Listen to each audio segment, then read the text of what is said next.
नमस्कार मित्रांनो, लोकसंग्रहमध्ये पुन्हा एकदा आपले स्वागत आहे. मित्रांनो, 2 दिवसापूर्वी एक अशी घटना घडली की या घटनेने तुम्ही आम्ही महाराष्ट्रातील अनेक लोक मात्र नाराज आहेत. ही घटना अशी घडली की जो व्यक्ती शेतकऱ्यांना न्याय मिळवून द्यायचा, 2 दिवसाला काहीतरी वेगळंच घडायचा, अधिकाऱ्यांच्या नाकात नळ आणून सोडायचा आणि या सरकारला मात्र खरोखरच घाम फुटायचा. या व्यक्तीने अक्षरशः नागपूरच्या या पोलार्डची फाईल बाहेर काढली होती आणि या व्यक्तीने रविराज साबळेवर 2 कोटीचा आरोप म्हणजे काहीतरी त्यांच्यावरती दंड ठोठावला होता. ह्याच रविराज साबळेने या सरकारला मात्र नाक्याला नळ आणून सोडली होती आणि आज त्यांचं 2 मिलियन इंस्टाग्रामवरती जे साम्राज्य होतं ते पूर्णपणे उद्ध्वस्त झालेलं आहे. आता हे रविराज साबळे पाटील शेतकऱ्यांना न्याय मिळवून द्यायचे, कित्येक शेतकऱ्यांना त्यांनी न्याय मिळवून दिला, रस्त्यावरती आंदोलन करायचे, हा व्यक्ती महाराष्ट्रभर फेमस झाला होता.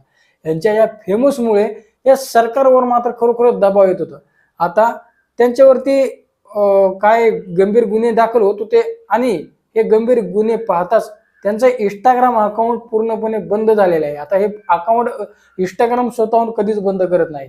आता मुख्यमंत्र्यांना शिवीगाळ करणे, मुख्यमंत्र्यांना धमकी देणे, मुख्यमंत्र्यांच्या विरोधात बोलणे हे एक प्रकारचं व्हायलेशन आहे. आता हेच व्हायलेशन बघता या सरकारने ऍक्शन घेतली आणि त्यांचं अकाउंट डिलीट केलं.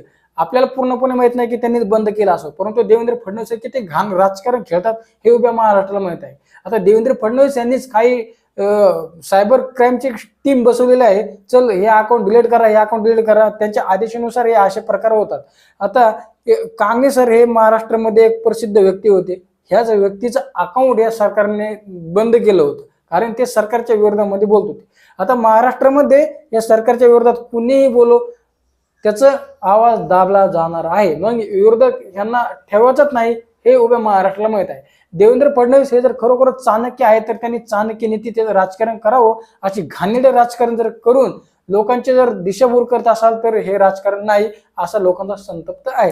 तर मित्रांनो, आता विचार करा, 2 मिलियन लोक हे देखील या सरकारला सोबत जुडलेले होते. आता 2 मिलियन लोक म्हणजे रविराज साबळे पाटील यांचे फॅन आहेत. त्या लोकांना देखील कळलं असेल की देवेंद्र फडणवीस आणि सरकार किती प्रकारचं घाण राजकारण करत आहेत. या 2 मिलियन लोकांपैकी जर काही लोक जर रस्त्यावरती उतरले तर विचार करा, CGP सारखी पार्टी जर रविराज साबळे, कांगणे सर यांनी जर कदाचित जॉईन केली तर या सरकारचं उरल तरी काय.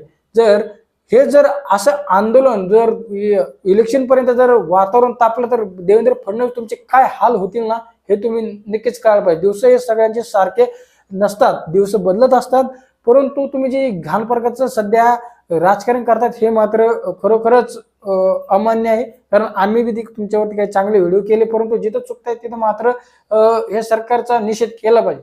हे रविराज साबळे चांगलं काम करतात, शेतकऱ्यांना न्याय मिळवून देतात.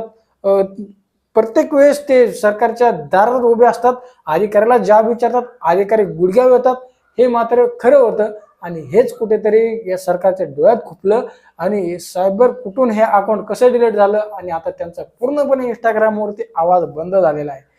मित्रांनो, हे रविराज साबळे यांच्याबद्दल झालं, कांगणे सर यांच्याबद्दल देखील झालं. आता येणाऱ्या काळात कुणीही असू शकतं, त्याचा मात्र आवाज दाबला जाणार हे मात्र नक्की आहे. तुमचं ओपिनियन मंडळी प्रश्न काय आहे कमेंट सेक्शन मध्ये जरूर व्यक्त व्हा आणि आपलं लोकसंग्रह युट्यूब चॅनल सबस्क्राईब केलं नसेल तर सबस्क्राईब नक्की करा.